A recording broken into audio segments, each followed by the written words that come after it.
वचन दिले तू मला या मालिकेच्या आजच्या भागामध्ये आपण पाहतो की इकडे शौर्य हा आता अर्पिताच्या घरून तर निघालेला असतो. पण आता शौर्य गाडीच बसतावेळी विचार करतो की आज अर्पिताच्या घरी जे काही घडलं ते जरा जास्तच घडलं होतं, अपेक्षेच्या पलीकडे. या सर्वाबद्दल मला ऊर्जाशी बोलायला हवं. ऊर्जा कुठे असेल आता? मी तर तिला काही सांगितलंही नव्हतं. काय करू? आयडिया. तिला फोनच करतो. शौर्य आता थेट ऊर्जाला कॉल करतो. तर आता शौर्य हा ऊर्जाला फोन करतो.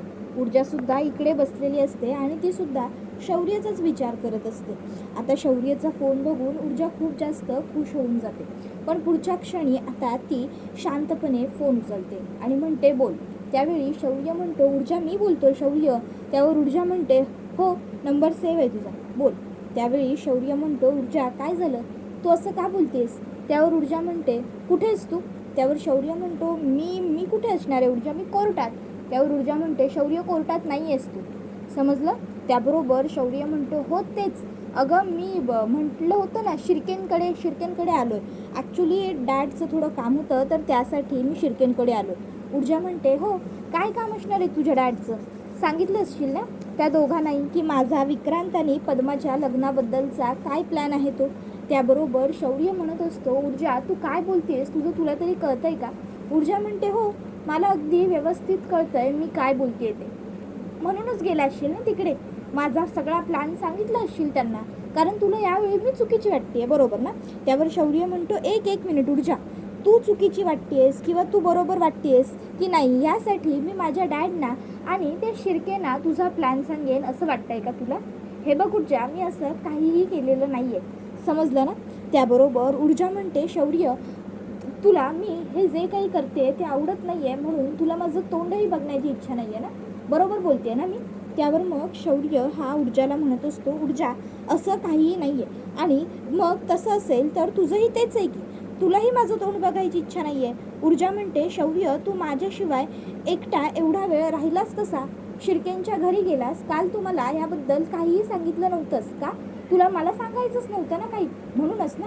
त्यावेळी मग आता लगेचच तो म्हणू लागतो की हे बघ ऊर्जा, तसं काही नाही आहे, सांगायचं नव्हतं वगैरे. हे बघ, काल आपण वेगळ्या विषयावरती बोलत होतो, त्यामुळे मला वेळच मिळाला नाही की मी तुझ्याशी या विषयावरती डिस्कस करू. त्यामुळे सांगायचं फक्त राहून गेलं आहे. मी ठरवून जाणून बुजून काहीही केलेलं नाही आहे, समजलं का तुला? त्याबरोबर ऊर्जा ही शौर्याला म्हणते शौर्य हे बघ, जाऊ देत ना, मला बोलायचंच नाही आहे या विषयावर. शौर्याला आता ऊर्जाला सांगायचं असतं. तो म्हणतो बरं ठीक आहे, जाऊ दे, तो विषय सोड. मला एक गोष्ट सांग, तू आत्ता कुठे आहेस? ऊर्जा म्हणते कशाला, तुला काय करायचं आहे? शौर्य म्हणतो काय करायचं आहे म्हणजे मी तुला घ्यायला येतो ना. त्यावर ऊर्जा म्हणते कशाला, येताना आला नव्हतास ना माझ्याबरोबर, मग जाताना सुद्धा मी माझी जाईन. अर्पिताकडे गेला होतास ना, जा तिच्याकडे. त्याबरोबर मग शौर्याच्या लक्षात येतं की अच्छा, म्हणजे मी अर्पिताला भेटायला गेलो होतो. या गोष्टीचा ऊर्जाला जास्त राग आलाय तर बापरे, म्हणजे आता मला शांत करावं लागणार आहे मॅडमना, मॅडम रागवल्यात तर. ऊर्जा म्हणते कळलं ना, ठेव फोन. त्याबरोबर शौर्य म्हणतो ऐक ना ऊर्जा, प्लीज मी येतो ना तुला पिकअप करायला, तू कुठे आहेस ते सांगशील मला प्लीज ऊर्जा, ऐक ना. त्याबरोबर ऊर्जा म्हणते नाही म्हटलं ना मी माझी आली आहे, मी माझी जाऊ पण शकते, मी जाईन माझी. आणि मग आता ऊर्जा ही शौर्याला फोन रागाने ठेवायला सांगते. ती म्हणत असते की तुला माझी गरज नाही आहे ना, हां नाही आहे की नाही, माझ्याकडे कुठे बघतोस तू, तुला वेळ होता खूप सकाळी माझ्याबरोबर बोलायला तरी. मग त्याबरोबर मग ऊर्जा फोन कट करते. शौर्य इकडनं हॅलो करत राहतो, पण ऊर्जाने फोन कट केलेला असतो. शौर्य म्हणतो जाऊ दे, हिला जर एवढं रागवायचं असेल, हिला जर काही ऐकूनच घ्यायचं नसेल तर मग मी तरी काय करू, जाऊ दे. हिला जर असं वागायचं असेल ना तर मग माझ्याकडे सुद्धा काही पर्याय नाही आहे, मला सुद्धा खूप कामं आहेत, असं म्हणत मग आता शौर्य लगेचच सीट बेल्ट लावतो आणि तिकडनं निघालेला असतो. त्याबरोबर इकडे ऊर्जासुद्धा निघालेली असते. तर दुसऱ्या बाजूला इकडे जी दिव्या असते ती आता इकडे हर्षवर्धनला भेटायला आलेली असते. आता दिव्या तिकडे आल्याबरोबर ती म्हणत असते बाबा तुम्हाला माहिती आहे का, मी आज तुमचं एवढं मोठं काम केलेलं आहे ना की तुम्ही स्वतःहूनच मला काहीतरी बक्षीस द्या. त्याबरोबर हर्षवर्धन तिला म्हणतो तुला ऑफिसला येण्याची काय गरज असते, तुझं जे काही काम असतं ते तुला घरी बोलता येत नाही का, तू ऑफिसला काय येतेस? त्याबरोबर ती म्हणत असते कारण बाबा जे बोलायचं होतं ते घरी बोलणं पॉसिबल नव्हतं ना, म्हणून मग मला इथे यावं लागलं. त्याबरोबर हर्षवर्धन म्हणतो, हे बघ, जे बोलायचं असेल ते पटापट बोल आणि लवकर निघ, काय काम आहे. त्याबरोबर ती लगेचच हर्षवर्धनला तिने ते ऊर्जेच्या बॅगमधून चोरलेलं जे ॲफिडेविट असतं ते दाखवते आणि म्हणते की हे बघा बाबा, हे मी आणलेलं आहे हे ॲफिडेविट. त्याबरोबर हर्षवर्धन म्हणतो की खरंच तुम्ही दोघीजणी बहिणी आहात ना, तू आणि ऊर्जा. त्याबरोबर दिव्या म्हणते, का बाबा, वाटत नाही ना मी इतकी हुशार, मी इतकी इंटेलिजंट आणि ती ऊर्जा ती अशी. त्याबरोबर हर्षवर्धन म्हणतो, अगदी उलट बोललीस खरंच, अगं मूर्ख मुली. त्याबरोबर मग ती म्हणते, बाबा प्लीज तुम्ही सारखं असं मला मूर्ख बिंडोक म्हणत जाऊ नका, मी किती कामं करते तुमची. त्याबरोबर हर्षवर्धन म्हणत असतो की तू बरोबर केलं आहेस, असं आजपर्यंत एकही काम नाही आहे, समजलं का. त्यावेळी मग ती म्हणत असते, अहो पण बाबा असं का बोलताय तुम्ही, काय झालंय काय ते मला सांगा तरी. त्याबरोबर हर्षवर्धन म्हणतो की या ॲफिडेविटचा आपल्याला काही उपयोग नाही आहे. त्याबरोबर ती म्हणते, अहो बाबा असं काय करताय तुम्ही, हे तेच ॲफिडेविट आहे जे तुम्ही पद्माला दिलं होतं. अहो बाबा, मी नाव वाचूनच ॲफिडेविट आणलेलं आहे खरंच, हे बघा ना. त्याबरोबर मग हर्षवर्धन म्हणतो, yes absolutely you are right, की तू तेच ॲफिडेविट उचलून आणलेलं आहेस वगैरे वगैरे, पण या ॲफिडेविटवरती पद्माची सही आहे का. त्याबरोबर दिव्या म्हणते, काय पद्माची सही नाही आहे. त्यावर हर्षवर्धन म्हणतो, दाखव ना मला, दाखव, तू मला या ॲफिडेविटवरची पद्माची सही दाखव. त्याबरोबर मग दिव्या लगेचच ते ॲफिडेविट चेक करू लागते आणि तेव्हा तिच्या लक्षात येतं की हो, याच्यावरती तर पद्माची सहीच नाही आहे. त्याबरोबर हर्षवर्धन लगेचच तिला म्हणतो, बघितलंस का, ह्या ॲफिडेविटवरती त्या पद्मा कदमची सही नाही आहे आणि ती सही करणारही नाही आहे, कारण ती तुझ्यासारखी बिंडोक नाही आहे, कळलं का. हां, उलट तू हे ॲफिडेविट आणून माझं काम हलकं केलेलं नाही आहेस, तर उलट माझं काम वाढवून ठेवलेलं आहेस. त्यामुळे आता एक काम करायचं, लवकरात लवकर जायचं आणि हे ॲफिडेविट जिकडे होतं तिकडेच ठेवून यायचं, कोणालाही कळता कामा नये की तू ते ॲफिडेविट हलवलंयस. तर दुसऱ्या बाजूला इकडे ऊर्जा ही आईच्या घरी आलेली असते. आता ती आई आई अशा हाका मारते, पण तिकडे आता पूर्वा काकू नसल्यामुळे लगेचच पद्मा पुढे येते. पद्मा म्हणते, ताई अगं तू ये ना, अगं काकू आहेत ना जरा बँकेत गेले आहेत, काही बायकांचे पैसे डिपॉझिट करायचे आणि तिकडनंच मग त्या भाजी आणायला सुद्धा मार्केटमध्ये जाणार आहे, तू ये ना, तू बस, मी तुझ्यासाठी पटकन चहा किंवा कॉफी काहीतरी घेऊन येते, पाणी आणते. त्याबरोबर मग ऊर्जाला ती बसवते, पाणी घेऊन येते, पण ऊर्जाचं काही लक्षच नसतं. मग पद्मा म्हणते, ताई काय झालं, कुठे हरवलीस. त्यावर मग ऊर्जा म्हणते, नाही गं काही नाही पद्मा. त्यावर पद्मा बरोबर ओळखते की काहीतरी बिनसलं. मग पद्मा म्हणते, ताई सांग ना गं काय झालंय, तू अशी गप्प गप्प काय आहेस, ताई बोल ना. मग ती म्हणू लागते की मला ना काही कळतच नाही, म्हणजे काल परवापर्यंत जो शौर्य माझ्यासोबत होता, आज त्याच शौर्याला एकाएकी ते हर्षवर्धन, जहागीरदार आणि शिर्के बरोबर वाटतायत गं पद्मा. त्यावर पद्मा म्हणते, काय. त्यावर मग ऊर्जा म्हणते, नाही म्हणजे पूर्णपणे नाही, पण वाटतायत. त्याला मी जे करते ना ते सगळं पटत नाही आहे, त्याला हे सगळं चुकीचं वाटतं, पण मी जे काही करते ते तुझी वकील म्हणून करते, त्याला असं वाटतंय की मी हे सगळं काही माझा पर्सनल राग काढण्यासाठी करते. त्याबरोबर लगेचच आता ऊर्जा म्हणते, पद्मा अगं खरोखरच ते हर्षवर्धन, जहागीरदार आणि ते शिर्के मिळून तुझा फायदा घेत आहेत की नाही, म्हणून तुझी वकील म्हणून त्यांना डिफेन्स करणं माझं काम आहेच ना, मी फक्त माझं काम करते. पण यावेळी शौर्याला तसं वाटत नाही आहे. त्याबरोबर मग पद्मा ही म्हणू लागते, ताई ऑलरेडी तू माझ्यासाठी खूप काही काही केलं आहेस आणि आता माझ्यामुळे तुम्हा दोघांमध्ये हे भांडण होत असेल ना, तर हे सगळं आपण नको करूया. तसंही अगं ताई, तुमचं नवीन नवीन लग्न झालेलं आहे आणि तुमचं लग्न कोणत्या परिस्थितीत झालं आहे हे सुद्धा आपल्याला सगळ्यांना माहिती आहेच की, मग हे सगळं असताना तुम्ही असं भांडणं बरोबर नाही आहे. त्याबरोबर ऊर्जा म्हणते, पद्मा मग मी काय करू ते तूच सांग मला. त्याबरोबर पद्मा म्हणते, ताई अगं जाऊ देत ना, माझ्यासाठी एवढं करण्याची गरजच नाही आहे तुला, तू सोडून दे बरं हा सर्व विषय. त्याबरोबर ऊर्जा म्हणते, पद्मा असं कसं बोलतेस तू की मी सोडून देऊ म्हणून, हे बघ तू माझी क्लायंट आहेस आणि त्यामुळे मी तुला असंच नाही सोडू शकत, मला तुझ्यासाठी काम करावंच लागणार आहे आणि तुझी वकील म्हणून मी जे काही करते ना ते बरोबरच.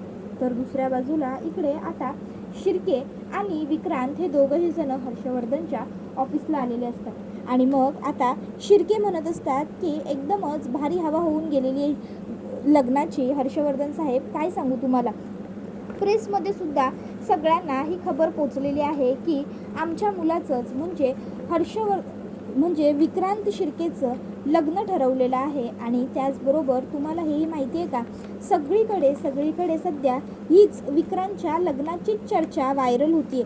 इतकी व्हायरल होतीये की काय सांगू. त्याबरोबर विक्रांतसुद्धा म्हणतो, अंकल अहो तुम्हाला माहिती आहे का, मला तर कोलॅबरेशनसाठी वगैरे सुद्धा विचारलं गेलं. म्हणजे तर जेव्हापासून माझा पॉडकास्ट व्हायरल होतोय, ये नुसत्या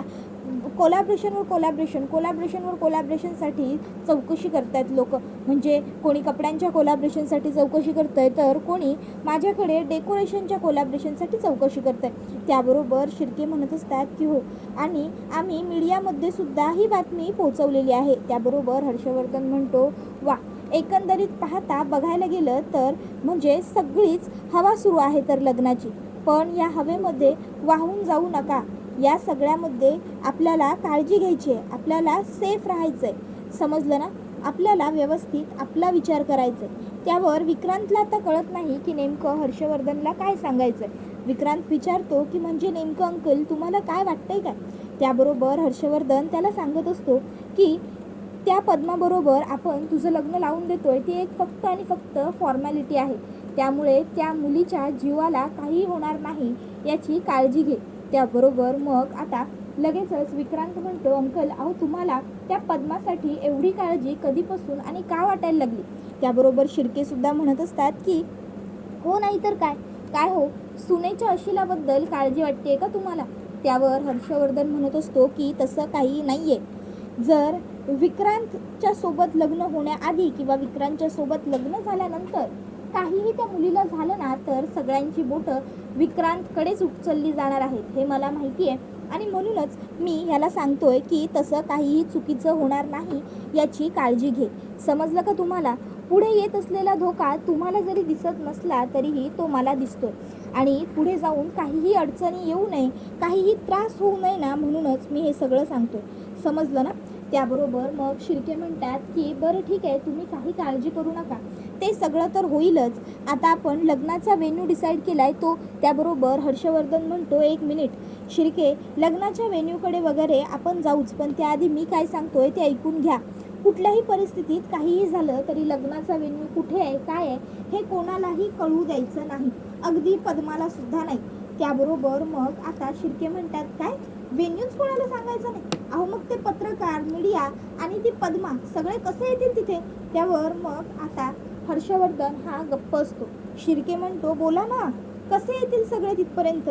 त्यावर हर्षवर्धन म्हणतो की मीडियाला सांगा, जेव्हा लग्न असेल तेव्हा आम्ही तुम्हाला पत्ता पोहोचू, तेव्हा तुम्ही पोहोचालच. आणि त्या पद्माला घेण्यासाठी आपली स्वतःची गाडी जाईल, आपण तिला पिकअप करायचं.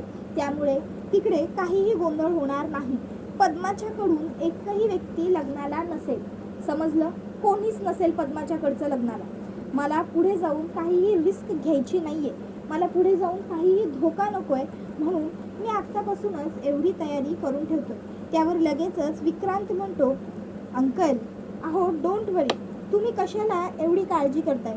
त्याबरोबर मग मात्र हर्षवर्धन चिडतो आणि हर्षवर्धन म्हणतो, जिथे जिथे तुझा विषय येतो ना, things come to you, is it always think to worry, कळलं. त्याबरोबर मग आता ते दोघंही बघतच राहतात. हर्षवर्धन म्हणतो, जे विषय तुझ्यापर्यंत येतात ना, जे विषय तुझ्याशी जोडलेले असतात, तुझ्याशी निगडीत असतात ना, ते सगळेच विषय काळजी करण्यासारखेच असतात, समजलं. त्याबरोबर मग मात्र विक्रांत गप्प बसतो. तर इकडे हर्षवर्धन म्हणत असतो, लक्षात ठेवा, कोणाला काहीही कळू देऊ नका लग्नाच्या व्हेन्यूबद्दल. सगळं काही अगदी गुपित ठेवा, खाजगी ठेवा. नंतर पुढे काय करायचं ते आपण बघूच, कळलं ना. त्याबरोबर लगेचच आता ते होकारार्थी मान डोलावतात शिर्के. तर दुसऱ्या बाजूला इकडे अर्पिता अजूनही तिच्या आणि शौर्यच्या हाताचं ते ड्रॉइंग हातात घेऊनच बसलेली असते. इतक्यात तिकडे सुवर्णा येते. सुवर्णा अर्पिताला म्हणते, अर्पिता बाळा, अगं काय चाललंय तुझं, अजून किती वेळ अशी तू ही एकच ड्रॉइंग हातात घेऊन बसणार आहेस. अर्पिता बाळा, तू सकाळपासून उपाशी आहेस, काही खाल्लेलं सुद्धा नाहीयेस, काहीतरी खाऊन घे ना बाळा, म्हणजे तुला जरा बरं वाटेल. त्याबरोबर अर्पिता म्हणते, नको आहे मला मॉम काही खायला. तुला माहिती आहे का, शौर्य मला भेटायला आला आणि आम्ही दोघं जण भेटलो, बोललो ना, की मग माझी भूक जाते, मग मला काही नको असतं. मॉम मी तुम्हाला उद्या ना शौर्य आला ना की शौर्यबरोबर शॉपिंगला जाईन. हो, मी उद्या शौर्यला घेऊनच शॉपिंगला जाईन. आम्ही दोघं मिळून खूप छान शॉपिंग करू, भरपूर शॉपिंग करू. त्याबरोबर मग आता लगेचच तिला तिची आई म्हणजेच सुवर्णा म्हणत असते, अगं बाळा, शौर्य असा रोज रोज नाही येणार तुला भेटायला. त्यावर ती म्हणते, मॉम का असं? त्याबरोबर मग ती म्हणते, अगं असं काय करतेस? शौर्य कामात असतो की नाही, ऑफिस असतं त्याला, आणि आज तो आला होता तुला भेटायला, तर तू त्याला किती उशिरापर्यंत सोडलं नव्हतंस, म्हणून मग असा रोज रोज कसा येईल ना तो तुला भेटायला बाळा? त्याला ही कामं असतात की नाही त्याची, कोर्टात जायचं असतं ना त्याला, म्हणून नाही येणार तो रोज तुला भेटायला. आता ऐक माझं थोडा, तू ना ही पेंटिंग ठेवून दे बरं. आता हे भरपूर वेळ आता तू बघत बसली, आता ते ठेवून दे. आणि ना तू काही खाल्लं नाही आहेस, आता तू जरा काहीतरी खाऊन घे, म्हणजे तुला ना बरं वाटेल. हां, त्याबरोबर ती सुवर्णा आता तिच्या हातातलं ते पेंटिंग काढून घेत असते. त्यावेळी आता लगेचच अर्पिता हायपर होते आणि अर्पिता तिचा हात पिरगळत म्हणते, ए, माझ्या आणि शौर्याच्या मध्ये यायचं नाही या. आणि आता मग ती होकारार्थी मान डोलावते बिचारी सुवर्णा. अर्पिता पुन्हा त्या पेंटिंगकडे बघत राहते आणि म्हणते की शौर्याच्या मध्ये आणि माझ्यामध्ये कोणीही यायचं नाही, कोणीच नाही, कोणीच नाही, कळलं ना? त्याबरोबर सुवर्णाला मात्र हे सगळं बघून खूप मोठा धक्काच बसलेला असतो. तर दुसऱ्या बाजूला इकडे जी विजया असते, विजयाने कोकम सरबत बनवलेलं असतं. आता विजयाने कोकम सरबत खूपच जास्त बनवलेलं असतं. एवढं कोकम सरबत आई तुम्ही का बनवलंय हा प्रश्न दिव्याला पडतो. दिव्या लगेचच विचारते सुद्धा, आई काय हो, तुम्ही एवढं कोकम सरबत कशासाठी बनवलं? त्याबरोबर मग ती म्हणते, अगं कशासाठी म्हणजे आता कोर्टातून ही सगळी लोक घरी येतील, मग एकाएकी सगळ्यांनाच प्यायला होईल नाही का, म्हणून बनवलंय मी. त्याबरोबर आता लगेचच इकडे विजया असं म्हटल्याबरोबर त्या ठिकाणी ऊर्जा पोहोचलेली असते. आता ऊर्जाला तिकडे बघून लगेचच विजया म्हणते, ती बघ ऊर्जा आली सुद्धा. ऊर्जा ये, कोकम सरबत घे. तुम्ही सगळे कोर्टातून दमून येणार मला माहीत होतं, म्हणूनच मी कोकम सरबत बनवलंय मस्त थंडगार, ये. आणि हे काय, तू एकटीच? शौर्य कुठे राहिला? त्याबरोबर ऊर्जा आता गप्प असते. त्याबरोबर विजया म्हणते, अगं बोल ना, शौर्य कुठे आहे ऊर्जा? त्याबरोबर मग ऊर्जा म्हणते त्याबरोबर विजया म्हणते, अगं बोल, शौर्य कुठे आहे? त्यावर ऊर्जा म्हणते, मला खरंच माहीत नाही आहे शौर्य कुठे आहे ते. त्याबरोबर विजया म्हणते, काय? त्यावर ऊर्जा म्हणते, हो खरंच. त्याबरोबर विजया म्हणते, अगं पण असं कसं होईल, कोर्टात तर तुम्ही दोघं एकमेकाला भेटलाच असाल ना? त्यावर ऊर्जा म्हणते की नाही, ॲक्च्युली आज आमची कोर्टामध्ये भेटच झालेली नाही आहे, त्यामुळे खरं तर मला माहीतच नाही आहे की नेमका शौर्य आज दिवसभर कुठे आहे, काय, मला काहीच माहीत नाही. त्यावर हे ऐकून विजया म्हणते, बाप रे, कमाल झाली आहे या मुलाची. आता म्हणजे इतकं कसलं याला काम असतं की हा तुला सोडून जायला लागला. त्याबरोबर आता त्या ठिकाणी लगेचच शौर्यसुद्धा पोहोचलेला असतो. मग आता विजया म्हणते, हा बघ आलास तुझ्या मागोमाग शौर्य, अरे काय रे, कुठे गेला होतास तू? आणि हे काय, ये इकडे, तू पण कोकम सरबत घे. आणि तुझ्या ह्या कपड्यांवरती, शर्टवरती हा डाग कसला आहे लाल रंगाचा? त्याबरोबर दिव्या आता मुद्दामून म्हणते, अरे वा शौर्य, हा डाग काही पेंटिंग करता करता लागलेला वाटत नाहीये. हा डाग असा मिठी मारून छाप उठवल्यासारखा आहे, काय बरोबर ना? आणि ती मुद्दामून ऊर्जाच्या छातीवरती तसा हात ठेवते. आता ऊर्जाला या सर्व गोष्टींचा राग येतो आणि ऊर्जा थेट तिकडनं रूममध्ये निघून जाते. त्यानंतर रात्री ऊर्जा आणि शौर्य भेटलेले असताना शौर्य ऊर्जाला समजून सांगतो की आपल्या दोघांमध्ये कोणीही तिसरं येऊ शकत नाही, आपण दोघं कायम एकत्रच राहणार, समजलं ना तुला? त्यावेळी ऊर्जा खुश होते, हसते. इतक्यात शौर्यच्या फोनवरती अर्पिताचा फोन येतो. आता ऊर्जा म्हणत असते, उचलू नको, पण तोपर्यंत शौर्याने फोन उचललेला असतो आणि अर्पिता समोरून म्हणत असते, शौर्य तू उद्यासुद्धा येशील ना मला भेटायला? आता मात्र याच्यावरती शौर्य तिला काहीच उत्तर देत नाही. तो ऊर्जाकडे बघत असतो आणि ऊर्जा मात्र शौर्यकडे रागाने बघत असते. त्याबरोबर हा व्हिडिओ इथेच संपतो. व्हिडिओ आवडला असेल तर व्हिडिओला लाईक करा, चॅनलवर नवीन असाल तर चॅनलला सबस्क्राईब करा. आता नेमकं शौर्य काय करेल, जाईल का अर्पिताला भेटायला? ऊर्जा की अर्पिता, शौर्य नक्की काय निवडेल? तुम्हाला काय वाटतं हे आम्हाला कमेंटमध्ये नक्की सांगा. पुढचा व्हिडिओ येईपर्यंत टाटा, बाय बाय, धन्यवाद, take care all of you.